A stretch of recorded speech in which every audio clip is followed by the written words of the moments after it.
আসসালামু আলাইকুম প্রিয় শিক্ষার্থীবৃন্দ, আশা করি সবাই ভালো আছো, আমিও ভালো আছি। আজকে আমরা তোমাদেরকে শেখাবো সাবজেক্ট এবং প্রেডিকেট সম্পর্কে। সাবজেক্ট এবং প্রেডিকেট। আচ্ছা, সাবজেক্ট সাবজেক্ট বলতে আমরা বুঝি কর্তা। অ্যাকচুয়ালি কর্তা বলতে আমরা কি বুঝি? কর্তা বলতে আমরা বুঝি যে প্রধান। ধরো তোমার পরিবারের কর্তা হচ্ছে তোমার বাবা, তোমার স্কুলের কর্তা হচ্ছে তোমার হেডমাস্টার, তোমার কলেজের কর্তা হচ্ছে তোমার প্রিন্সিপাল। কখনো কর্তা ছাড়া মানে সাবজেক্ট ছাড়া কোনো পরিবার হয় না, কোনো সমাজ হয় না, কোনো রাষ্ট্র হয় না। ঠিক তেমনি সাবজেক্ট ছাড়া কোনো বাক্য হয় না, কখনোই কোনো বাক্য সাবজেক্ট ছাড়া হবে না। পৃথিবীতে সব বাক্যেরই একটা সাবজেক্ট অবশ্যই থাকবে, অবশ্যই থাকবে। এখন আমাদেরকে বুঝতে হবে যে বাক্যের সাবজেক্ট কি বা কে, এবং কিভাবে আমরা খুব সহজে বাক্যের সাবজেক্ট খুঁজে বের করতে পারি। বাক্যের মধ্যে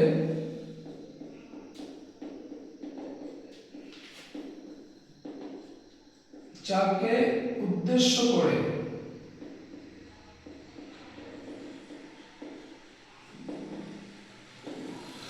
কিছু বলা হয়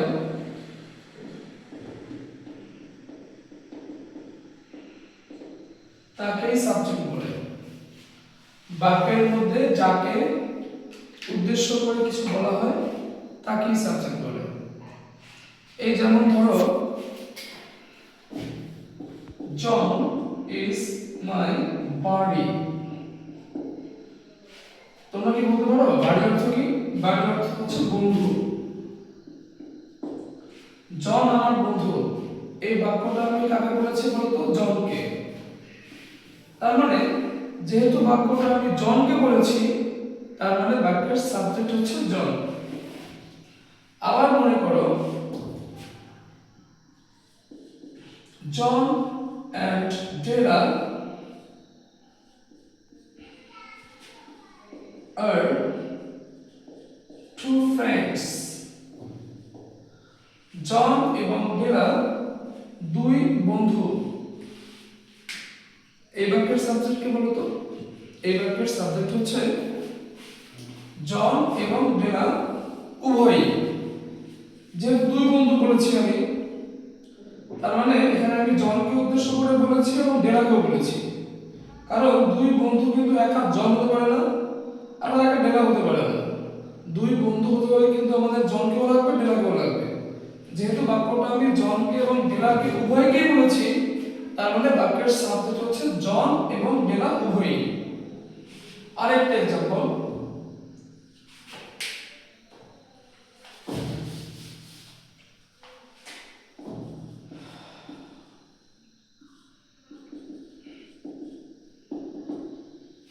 my mother is a housewife. আমার মা একজন গৃহিণী। এই বাক্যের সাবজেক্ট কে বলতো? মাই মাদার, আমার মা। তুমি এখানে ভুলক্রমে বলতে পারো যে শুধুমাত্র মাদার। দেখো, শুধুমাত্র মাদার কিন্তু সাবজেক্ট হবে না। তুমি অবশ্যই মনে রাখবা সাবজেক্ট হবে মাই মাদার। কারণ শুধুমাত্র মাদার বললে কার মা সাবজেক্ট? কার মা হাউসওয়াইফ? আমার মা। আবার মাই তো হবে না, মাই মাদার বলতে হবে। তার মানে এখানে সাবজেক্ট হচ্ছে মাই মাদার, শুধু মাদার না বা শুধু মাই না, মাই মাদার সবটুকুই সাবজেক্ট। কারণ গৃহিণীকে মা, কার মা? আমার মা। তার মানে যেহেতু বাক্যটা আমি আমার মাকে উদ্দেশ্য করে বলেছি, তার মানে my mother সবটুকুই subject.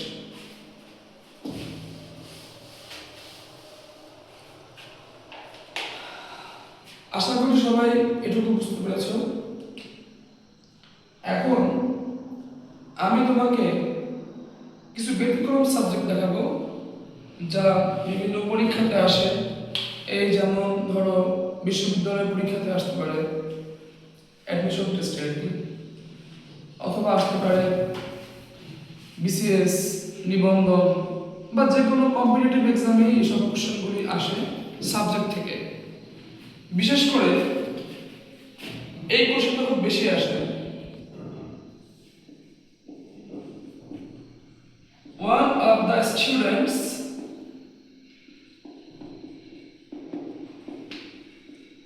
is reading a book. One of the students is reading a book. শিক্ষার্থীদের মধ্যে একজন একটা বই পড়তেছে। এখন তোমরা আমাকে বলতে পারো এই বাক্যের সাবজেক্টকে, এটা কিন্তু পরীক্ষায় অনেকবার এসেছে, হ্যাঁ এটা পরীক্ষায় একাধিকবার এসেছে যে এই বাক্যের সাবজেক্টকে।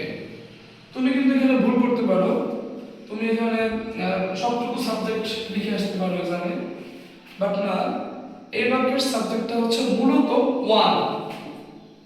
তুমি এটা খুব ভালো মনে রাখবা যে এই ভার্বের আগে, এটা তো ভার্ব তাই না, এই ভার্বের আগে অফ থাকলে অবের আগেরটা হবে সাবজেক্ট। তুমি অবশ্যই মনে রাখবা যে ভার্বের আগে অফ থাকলে অবের আগেরটা সাবজেক্ট হবে, তার মানে এখানে ওয়ান সাবজেক্ট। কখনো কিন্তু দ্য স্টুডেন্টস সাবজেক্ট বলে গণ্য হবে না, কখনোই গণ্য হবে না। মূলত এই বাক্যের সাবজেক্টটা হচ্ছে ওয়ান হচ্ছে বাক্যের মূল সাবজেক্ট। আর অফ দ্য স্টুডেন্টস এইটুকুরে বলা হয় মডিফিকেশন সাবজেক্ট।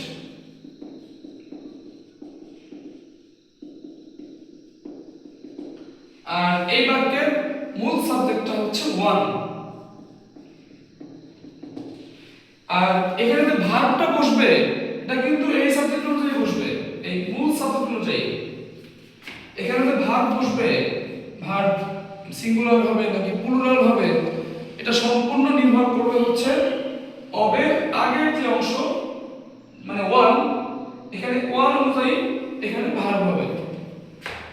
তার মানে তুমি অবশ্যই মনে রাখবা যে অব থাকলে অবের আগেরটুকুই হবে মূল সাবজেক্ট, কখনো অবের পরেরটুকুকে আমরা মূল সাবজেক্ট বলতে পারবো না, বরং এটা হচ্ছে মডিফিকেশন সাবজেক্ট। যেই সাবজেক্টটুকুর কাজ হচ্ছে এই ওয়ান সাবজেক্টটাকে মডিফাই করা। তার মানে আমরা এই বাক্যে যখন ভার্ব বসাবো অবশ্যই কিন্তু আমরা মেইন সাবজেক্ট অনুযায়ী বসাবো, যেটা মেইন সাবজেক্ট, মানে ওয়ান মেইন সাবজেক্ট। তাই আমি এখানে ওয়ান অনুযায়ী এখানে ভার্ব দিলাম ইট। তাছাড়া তোমাকে আমি আরেকটা এক্সাম্পল দেখাচ্ছি অন্য এক ধরনের সাবজেক্ট নিয়ে। সেটা হচ্ছে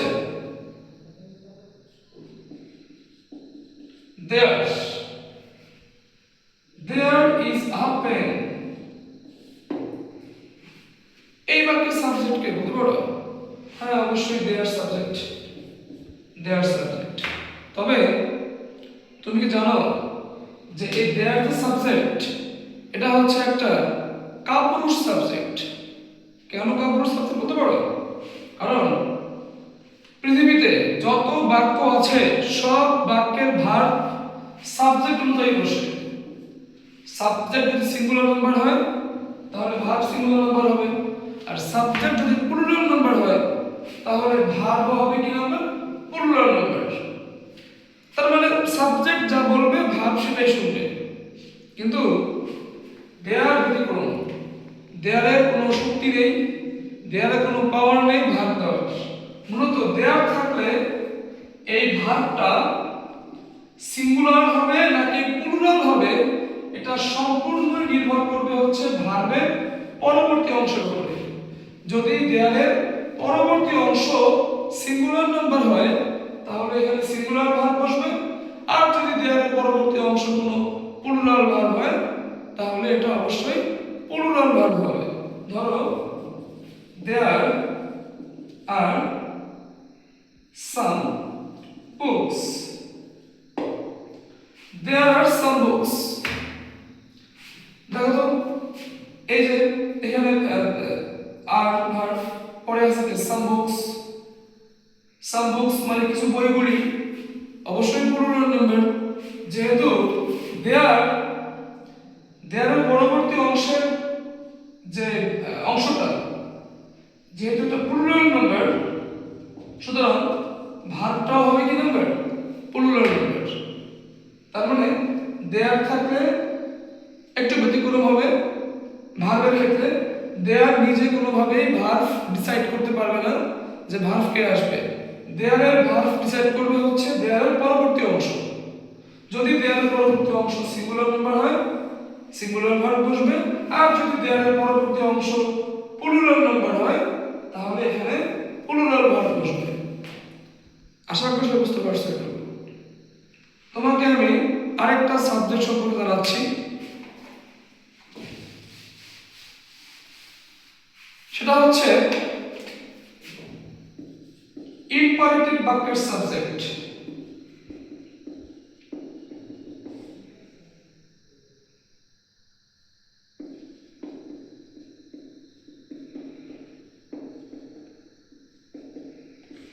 ইম্পারেটিভ বাক্যের সাবজেক্ট, ইম্পারেটিভ বাক্যের সাবজেক্ট কেমন জানো? ধরো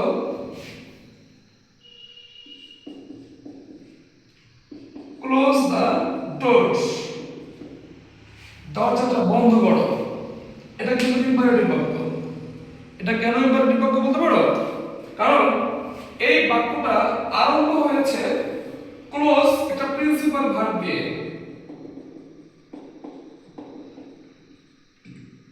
দেখো তো এখানে এই প্রিন্সিপাল ভার্ব আগে কোনো লেখা আছে? কোনো লেখা আছে? কোনো লেখা নেই। মানে এই বাক্যটা আরম্ভই হয়েছে একটা প্রিন্সিপাল ভার্ব দিয়ে। যেসব বাক্য আরম্ভটাই হবে একটা প্রিন্সিপাল ভার্ব দিয়ে, সেই বাক্যটা অবশ্যই একটা ইম্পারেটিভ বাক্য। তোমাকে আমি আবারও বলতেছি, যেসব বাক্য আরম্ভ হচ্ছে প্রিন্সিপাল ভার্ব দিয়ে, ওই বাক্যটা অবশ্যই একটা ইম্পারেটিভ সেন্টেন্স। এখন প্রশ্ন হচ্ছে যে স্যার এই বাক্যের সাবজেক্ট কে? আপনাদের আগে বললেন যে স্যার সব বাক্যে সাবজেক্ট থাকবে। এমন কোনো বাক্য নেই ইন দ্য ওয়ার্ল্ড যে বাক্যের সাবজেক্ট নেই। তাহলে এই বাক্যের সাবজেক্ট কে স্যার? এখানে সাবজেক্ট তো নেই, কিন্তু এখানে সাবজেক্ট আছে। সাবজেক্ট এখানেও আছে। সত্যি কথা বলতে পৃথিবীতে যত ইম্পারেটিভ বাক্য আছে, ইম্পারেটিভ বাক্যের সাবজেক্ট হচ্ছে ইউ, ওয়াই ও ইউ। ইউটা হচ্ছে বাক্যের সাবজেক্ট। আর ইম্পারেটিভ বাক্যে সাবজেক্টটা হাইড করা থাকে, মানে লুকানো থাকে। কিন্তু তুমি অবশ্যই মনে রাখবা ইম্পারেটিভ বাক্যেও একটা সাবজেক্ট আছে, আর সেটা হচ্ছে ইউ। পৃথিবীতে সব ইম্পারেটিভ বাক্যের সাবজেক্টই ইউ। কেমন? আচ্ছা, এটাও মাঝে মাঝে এক্সামে চলে আসে, বিশেষ করে ক্লাস 10 এ 9 10 এ ট্যাগ কোশ্চেন করতে গেলে এটা অনেক প্রয়োজন হয়। এটা হচ্ছে সাবজেক্ট সম্পর্কে বিস্তারিত। এবার তোমাদেরকে আমি দেখাবো প্রেডিকেট।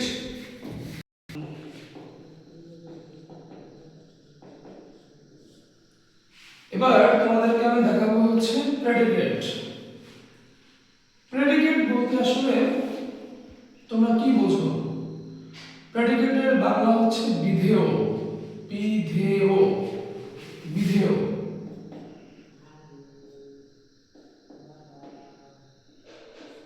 বিধেয়।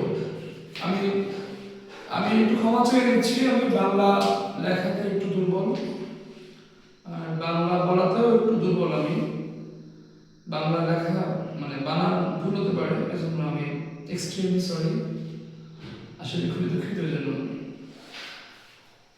আচ্ছা, বাই দ্য ওয়ে, তো প্রেডিকেট সম্পর্কে আমরা এখন শিখব। প্রেডিকেটটা হচ্ছে সাবজেক্ট সম্পর্কে আমরা যা বলি, মানে যা বলি এটাই প্রেডিকেট। সাবজেক্ট সম্পর্কে আমরা যা বলি এটাই প্রেডিকেট। একদম সহজ বিষয়, যে সাবজেক্ট সম্পর্কে আমরা যা বলবো সেটাই প্রেডিকেট। যেমন ধরো হি সিংস আ সং, সে একটা গান গায়, সে গান গায়। আচ্ছা, এই বাক্যের সাবজেক্ট কে? অবশ্যই হি সাবজেক্ট। তোমাদেরকে আমি একটু আগে শিখিয়েছি যে একটা বাক্য আমি যাকে উদ্দেশ্য করে বলবো সেই বাক্যের সাবজেক্ট, তার মানে বাক্যের সাবজেক্ট কে হি। আচ্ছা, আর একটা বাক্যের সাবজেক্টকে বাদ দিয়ে মানে সাবজেক্টকে রেখে দিয়ে যা থাকবে ভার্ব সহ, অবশ্যই ভার্ব সহ যা থাকবে সবটাই প্রেডিকেট। মানে জাস্ট খুব ইজিলি তুমি বুঝে নাও যে সাবজেক্ট বাদ দিয়ে যেটুকু থাকবে ওইটুকুই প্রেডিকেট, একদম ফুল স্টপ পর্যন্ত। সাবজেক্ট বাদ দিয়ে ভার্ব সহ একদম ফুল স্টপ পর্যন্ত সবটাই প্রেডিকেট। তার মানে একটা বাক্যের মোট দুইটা অংশ থাকবে, একটা থাকবে হচ্ছে সাবজেক্ট, একটা থাকবে হচ্ছে সাবজেক্ট এবং একটা হবে কি প্রেডিকেট। একটা বিষয় তোমাকে একটু মনে রাখতে হবে, তুমি নোট করে নিতে পারো যে সাবজেক্ট হয় মূলত নাউন বা প্রোনাউন। মূলত বেশিরভাগ সময় নাউন বা প্রোনাউনটা হচ্ছে সাবজেক্ট হয়, আর প্রেডিকেট হয় হচ্ছে adjective, verb, adverb, preposition, conjunction, interjection. মূলত নাউন এবং প্রোনাউন প্রেডিকেট হয় না। কথাটা তোমাকে আমি আবারও বলি, সাবজেক্ট হচ্ছে বেশিরভাগ সময় নাউন এবং প্রোনাউন হয়, সব সময় না, বেশিরভাগ সময়, অ্যাবাউট 95% টাইমে এটাই হয়।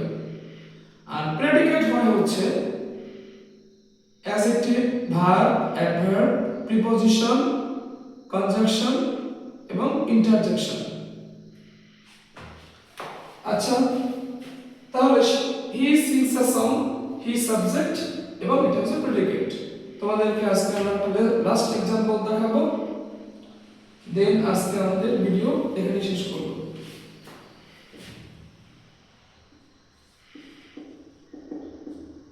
Jamil goes to school. Jamil স্কুলে যায়। এই বাক্যে সাবজেক্ট কে বলতো? জামিল। জামিল, জামিল সাবজেক্ট। আচ্ছা, দেখো তো জামিল কি নাউন? জামিল অবশ্যই নাউন। তোমাদেরকে আমি একটু আগে বলেছিলাম সাবজেক্ট হয় মূলত নাউন বা প্রোনাউন। তার মানে সাবজেক্ট হচ্ছে জামিল। সাবজেক্ট যদি জামিল হয় তাহলে সাবজেক্টকে বাদ দিয়ে ফুল স্টপ পর্যন্ত সবটুকুই প্রেডিকেট। তার মানে গোস টু স্কুল এই সবটুকু প্রেডিকেট। আচ্ছা, গোস হচ্ছে একটা ভার্ব, টু হচ্ছে প্রিপজিশন, আর স্কুল হচ্ছে নাউন।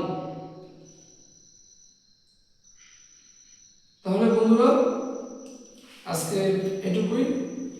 যদি তোমরা সাবজেক্ট এবং প্রেডিকেট নিয়ে আরো কিছু জানতে চাও বা তোমাদের আরো কোনো কোশ্চেন থাকে অবশ্যই সেটা আমাকে তোমরা করবা কমেন্ট বক্সে, অবশ্যই সেটা তোমরা আমাকে করবা। আর কি কি জানতে চাও কমেন্ট বক্সে জানিয়ে দিও। আশা করি তোমাদের প্রত্যেকটা প্রশ্নের উত্তর আমি দেওয়ার চেষ্টা করবো ইনশাআল্লাহ।